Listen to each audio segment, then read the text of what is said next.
Season 3 of Unapologetically Woman. We're celebrating phenomenal women all across Kentucky who make no apologies for their perspectives or the impact that they're making in the community. Today we're celebrating Dr. Kendriana Price. Kendriana is an educator, a mentor, a community leader, and the Director of Diversity, Equity, and Inclusion at the UK College of Agriculture.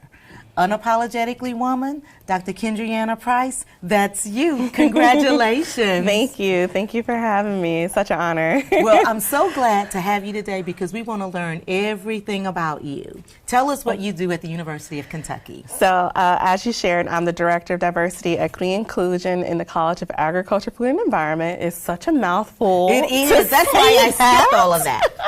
I skipped it. I said, I'm not going to get that right. So in my role, I work with both staff and student populations. And so what's unique about my college is if you're familiar with the Cooperative Extension Service, we're in all 120 counties in the state. So I do have the privilege to work with our field staff in those county offices. And then what's really special to my heart, the students on campus, and a cool piece about that. So the very first student organization that I joined when I was a student on UK's campus, I'm now an advisor of. Which is? Manners. Okay. Oh, yes. You got to tell us about that program. So Manners stands for Minorities in Agriculture, Natural Resources, and Related Sciences. Fun fact, don't have an ag background, never did, probably never will, except for food, drinks, like, I'm that kind of Aggie. You gotta eat. You gotta have agriculture. Go ahead. Right? Yeah. But with that organization, I really attribute my professional development and kind of my professional stature to being involved in that organization. I'm still a member today as a professional. So what are some of the things that they do there? So we're something I'm getting pumped about in April. In April, we will be traveling to Atlanta, Georgia for the National Training Conference and Career Expo. And so with that, we're really preparing Black and brown students from across the nation to enter into the agriculture industry. So whether that is in the corporate sector or whether that is students going into farming or students doing marketing and communications for ag companies, we really want to make sure that we have ourselves and that we're pulling up the next generation of agriculturalists to be prepared to be in the industry, because we know what it comes with is very white dominated, especially in Kentucky. And so we just want to make sure that our Black and brown faces know where we are. That's right. And know that they're supported in pursuing their endeavors. Well, and I think one of the important things about going to this conference, because when people hear about agriculture, they automatically think it's farming and cows, cropping. plows, and sows. That's right. That's right. But there are many more opportunities in the field of agriculture that people just don't know about. Absolutely. Like, even though I don't come from an ag background, I worked in agriculture for most of my career. So I came in right out of college working as a 4-H agent. So I worked with kids ages 5 to 18. Doing youth development programming, and that is agriculture, right? Preparing them to have those life skills to pursue their next steps. Currently working in agriculture, don't do nothing agriculture based, but I work with people, and without people, you can't have agriculture. No, and I think that that's important to make sure that not only are we included and we're at the table, but we know about those different opportunities that are there for us. Absolutely, and the opportunities are endless. And it's really fun to see folks reconnecting back to ag and connecting that to like maybe some of their family histories and stories and making those connections. And so Manners is what pulled me in. It keeps me in. So how long have you been there working with the program? So I've been a member since 2009. Okay. So that's some years. That's almost 20 years, isn't it? Well, yeah. But we don't have to calculate. It doesn't matter. It's a long time. It's a long time. Don't embarrass me with the math. But I've been back with the university since 2019 and have had a whirlwind of a journey since coming back. So I came back professionally. I started as a program coordinator, and I have since promoted 3 times since November 2019. That's great. That's movement up. Which is really wild to see Are you in that surprising short. yourself? I think so. I came back, I had my eyes set on one thing, and then it happened in less than 8 months. And I was like, oh, back to the drawing board. What's next? Yes. But it's allowed me to push myself personally because I had a kind of extended plan, like 2-3 years. I maybe move up, something will happen, but it's been 2-3 years.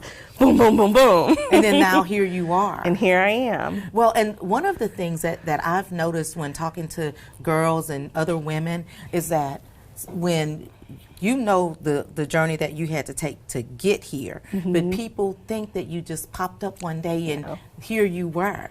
Talk to us about your journey. Were there times when you thought, I'm not good enough for this, I'm gonna quit? Absolutely. So let me set the stage. I was working in the public school system in Nashville. Absolutely loved my job. We would jokingly say that my middle school was East Side Middle because it was rough. Okay. We loved it. We loved our babies, but it was rough. And I absolutely enjoyed doing the work. Had no intentions on coming back to Lexington, to be very frank and honest. I was like, I'm never going back there. And then I received a text saying, there's an opening coming up in my office. I think you should apply. I was like, I'm never coming back to Lexington. Scratching it off my list. But I'm a fan of vision boards. I've always wanted to get more targeted with my work, and that was an opportunity to do so. So I was like, I'm gonna apply. I applied. Got the first interview. I was like, okay, I think that went well. That went good. Okay. Got the second interview. I was like, okay, I think that went well. Got the call with the offer. I was like, oh, shucks. Yeah, this is real now. This is real. I wasn't anticipating that. I'm going back to Lexington. So I toyed with it for a bit, but then I made the decision to take the leap. I didn't know how it was going to work out. Were you afraid to take the leap? I was a little bit. I was trying to figure out. I was renting a townhouse. I was like, how am I going to get out my lease? Like, I was trying to figure all these things out. So I made the decision to take the leap, take the offer. In a matter of 2 weeks, turned my whole life. Like, just picked up, moved back to Lexington. So I took the offer. That very weekend after accepting the offer, I came to Lexington, actually found a place to live, signed a new lease. I'm surprised you did that in a weekend. Right. And the very next weekend, moved all my stuff. And so I got out of my lease. You on a fast track plan. Like, I couldn't make it up if I wanted to. I could not orchestrate that happening. The very next weekend, picked all my stuff up from, I was living in Clarksville, Tennessee, so right outside of Nashville, and moved back to Lexington, started in the new role on Monday. The craziest part of this story is that was in November 2019. In May 2020, and I'm gonna come back to January, but in May 2020, that school shut down. So me taking that leap, I feel it was God moving me and positioning me to where He wanted me to be, because if I would have stayed, I would have been out of a job. That's right. Lucky. It's about time and opportunity. The whole timing thing, and sometimes trusting that He knows where you need to be better than you know where you need to be. And so that was like oh my goodness. The other piece is I have applied to my doctoral program, got into the in-person cohort. I was so excited about starting because it's something that I've always wanted to do and be since I was younger. But the only doctor I knew then was a medical doctor. I didn't know that there was other types of doctors, right? And so I was really excited about finally taking that step to pursue one of those lifelong dreams. So started in January 2020. Of course, we all know what happened. Boom. In March. Yes. The world shuts down. That's right. And what is unique about that program is I was doing coursework and dissertating on top of each other.